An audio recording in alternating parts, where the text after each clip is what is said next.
NetsBoy, so let's hear what he has to say. His name is NetsBoy, he thinks the world is all over when the Nets just can't play.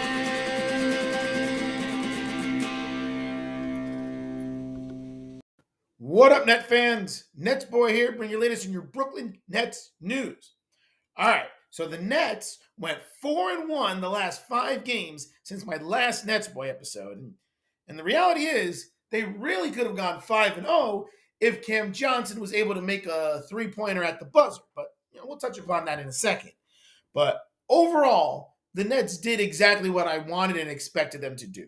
They had a stretch of games where I felt that they really had a good chance of winning and trying to build their record, and that is what they did, and they are now currently 10-9.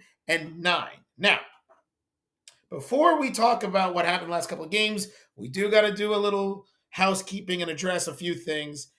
Unfortunately, despite what NetsBoy's bold prediction was, it looks like the Nets will not be winning the in-season tournament.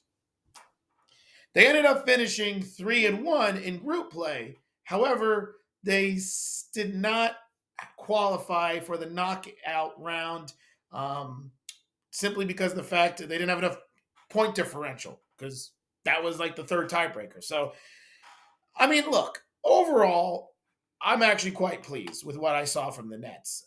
They went 3-1 in group play. They were right there. They had a legit chance to win the group.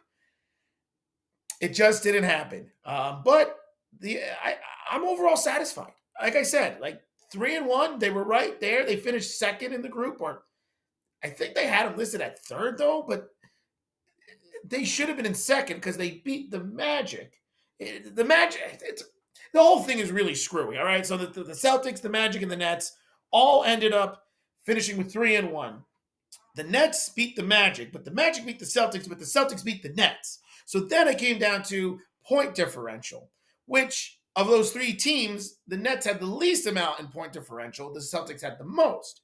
So the standings, because of that, I think that's why the Magic finished second technically, because it went Boston, Orlando, Brooklyn. But in my mind, because the Nets beat the Magic, shouldn't they have been above the Magic? I don't know. It doesn't matter because they wouldn't have even qualified as one of the wild card teams. The stupid Knicks ended up qualifying, so it wouldn't have mattered whether they finished second or third anyway. But anyway, my point is, I really liked what I saw from them, and we'll see how this in-season tournament now shapes up. Now the Nets have a different schedule because they're not going to Vegas for the knockout round, so their schedule has changed a little bit. But overall, look. Nets didn't win it, but I feel very good about what I saw from them, and I feel very good at what I've seen from them so far this season. So as I said before, the Nets went 4-1 the last 5 games, and honestly, they really could have gone 5-0. And the thing is, they had some really easy matchups, right? They played the Heat, which was with everyone being hurt, right? And they won that game. They played the Bulls, which at this point is one of the jokes of the NBA. They played the Raptors, a team that I believe the Nets are better than. And then they played the Hornets, who they unfortunately lost because Cam Johnson missed an open 3.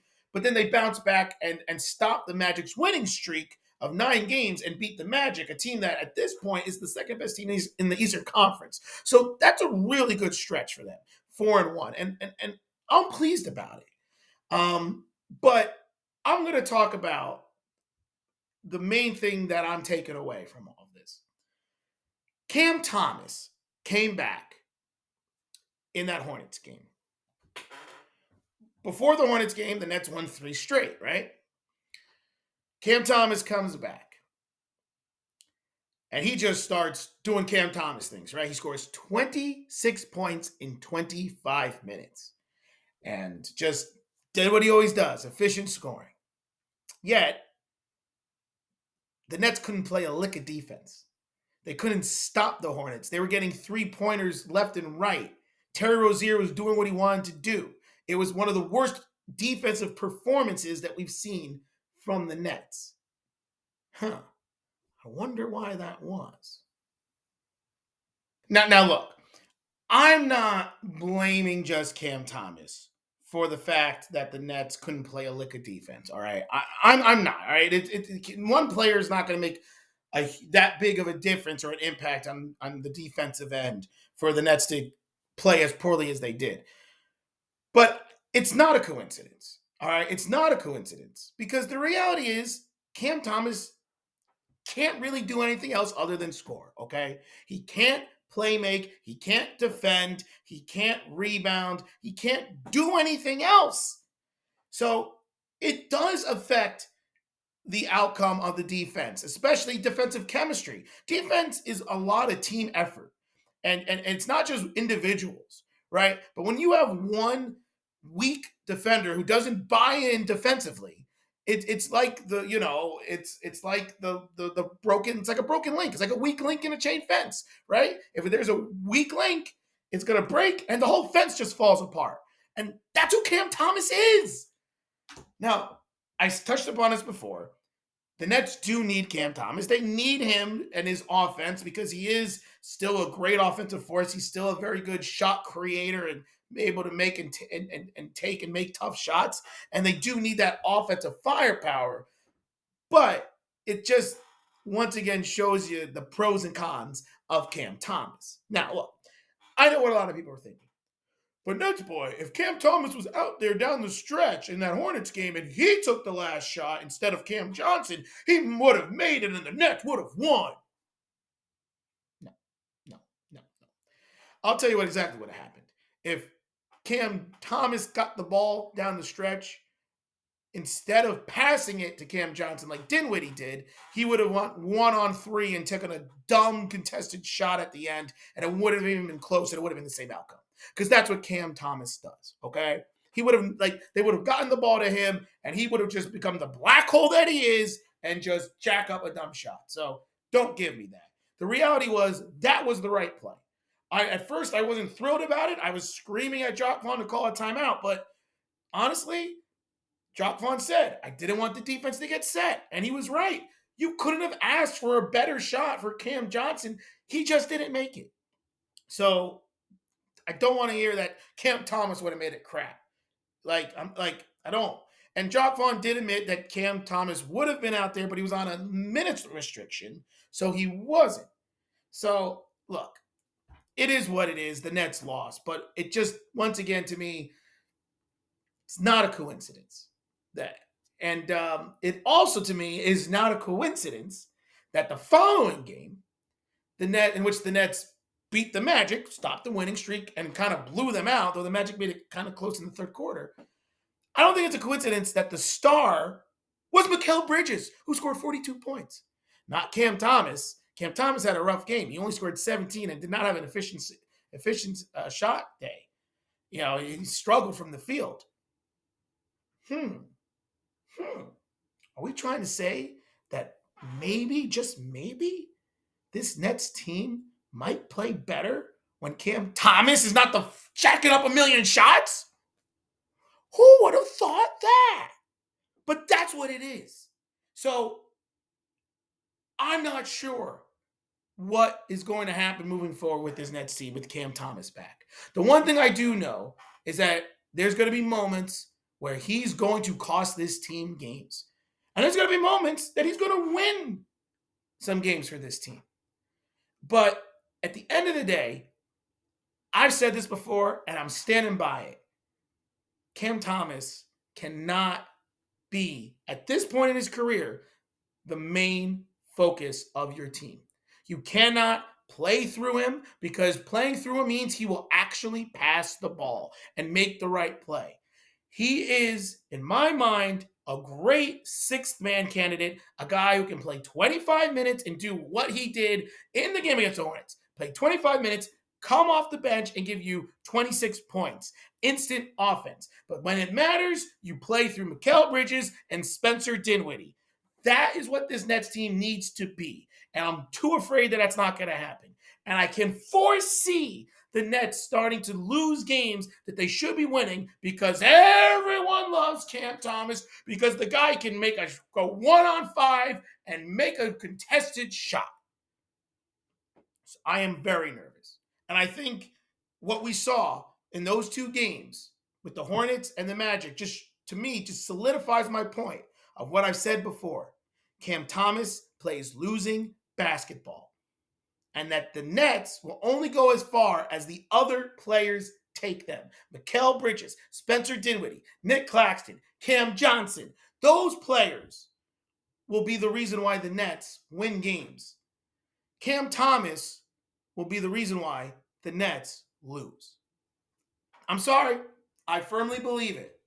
And look, I hope I'm wrong. I say this a lot. I hope I'm wrong. I hope Cam Thomas can shove it in my face, that he starts playmaking more, that he starts making big play after big play and makes the right play. Doesn't just jack up a game-winning shot, that he actually makes the right play and he proves that he can be a star player in this league. I mean, Mikal Bridges kind of put it in my face a little bit when I said that he's not that guy down the stretch of games when he scored 42 against the Magic, but I still kind of stand by that. Mikal Bridges, to me, is not the guy you want to rely on every night to carry you.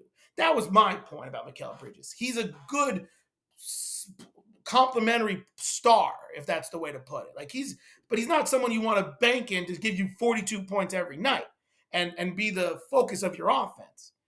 And the funny thing is, Cam Thomas is someone that you would want that, except for the fact that he doesn't help in any other way. He doesn't make anyone better. He's just there. He's a black hole. Oh.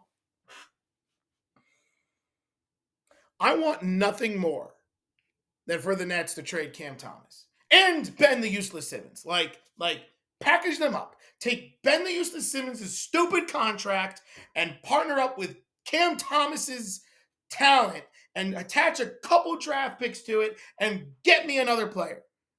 Get me, I don't know, this might be a little bit out there, but get me Donovan Mitchell. The word on the street is he's not going to re-sign in Cleveland. Now, obviously, this isn't going to happen now because the Cavaliers are trying to compete in the Eastern Conference, and they're not going to trade Donovan Mitchell halfway through the season. But maybe over the offseason, because all the speculation is that Donovan Mitchell's going to not re-sign with Cleveland, and he wants to go to New York. The Knicks. But the reality is, why couldn't the Nets over the offseason, especially if Cam Thomas continues to score 25 points a game and everyone starts loving him and bowing down to him, even though he's a piece of crap, and maybe Ben Simmons actually plays a little bit more basketball, maybe the Nets could say, hey, Cavs, we'll give you Ben Simmons, Cam Thomas, and 4 draft picks, because the Nets have draft picks. You give us Donovan Mitchell. Oh, I would love that.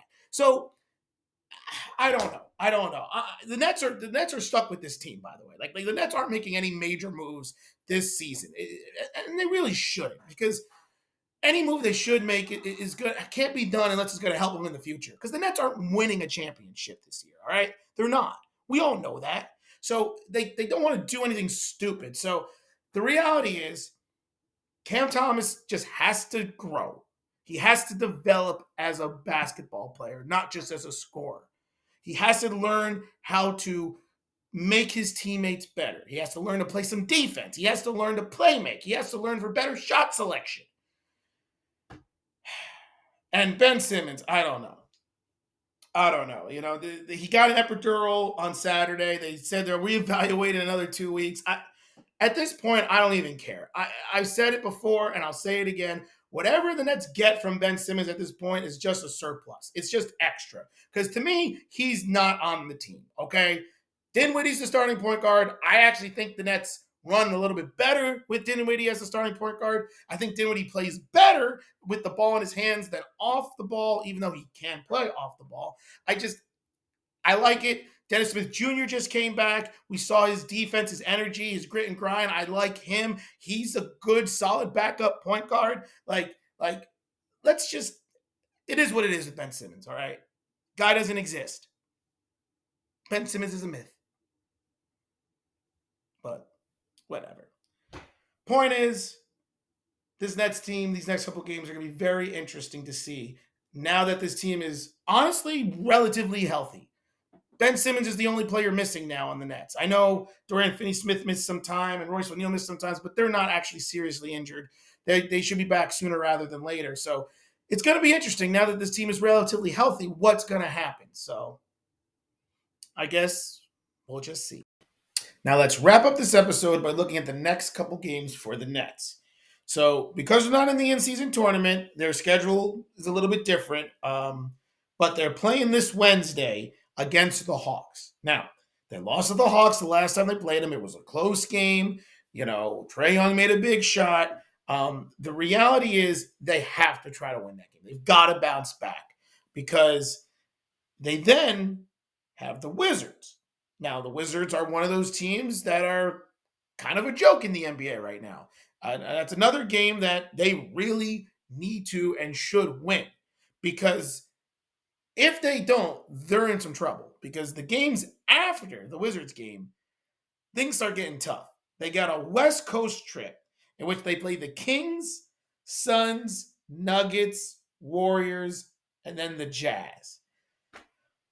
Of those teams, the only game that I would say the Nets should win, or the only team that I think the Nets are better than, or at least at the same level as, is the Jazz. Now, the Warriors have not gotten off to a great start this season, and obviously anything can happen with injuries and players resting, but that stretch is pretty tough. And that's a tough West Coast trip. And like I said, it's all on the road. So they could very easily lose all those games. And I honestly, anything better than, 1-4 during that stretch is going to be fantastic. So the point is they've got to take advantage and win the games that they can win. So they've got to win the Hawks game, and they've definitely got to win the Wizards game because it's just going to get harder from that point on. So let's hope everything that I've been saying about Cam Thomas is wrong and that he makes this team better and the Nets go on a winning streak and they're able to maybe shock and win a couple games on that road trip. I don't know. I think this 10-9, this over 500 record that they've got is going to be very short-lived. I really do, but we'll see what happens. There you have it. Let me know what you guys think about everything that I said about Cam Thomas, about him being overrated. And well, I didn't really say he was overrated, but I just don't think he's as important of a player as everyone makes him out to be. Let me know what you guys think about everything. And keep your eyes open to the next NetsBoy episode. And until then, this is NetsBoy, hoping the Nets somehow trade Cam Thomas and Ben Simmons, and signing off. When the Nets